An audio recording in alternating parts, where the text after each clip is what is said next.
केडगाव रेणुका माता गवळणीच्या स्वरूपात दर्शन देणारी दैवी कथा। इथे पाणी कधीच संपत नाही। अहिल्यानगर शहरातील केडगावात श्री रेणुका मातेचे प्राचीन व जागृत स्थान आहे। मंदिराशी निगडित अनेक दंतकथा आहेत। त्यातील एक गुरव कुटुंबाशी संबंधित आहे। त्यांच्या घरी रेणुका मातेच्या कृपेने पुत्ररत्न जन्मले। त्याचे नाव भवानी ठेवण्यात आले। भवानी गुरव हे अत्यंत श्रद्धाळू होते आणि माहूर गडावरील रेणुका मातेच्या अखंड सेवेत रमलेले असत।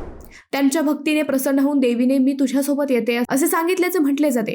परतीच्या प्रवासात केडगाव जवळ भवानी गुरव मागे वळून पाहतात तेव्हा देवीचे दर्शन होते, पण त्यानंतर ती अंतर्धान पावते। आज त्या ठिकाणी स्वयंभू रेणुका मातेची मूर्ती असून ती माहूर गडावरील मूर्तीशी साम्य असलेली आहे।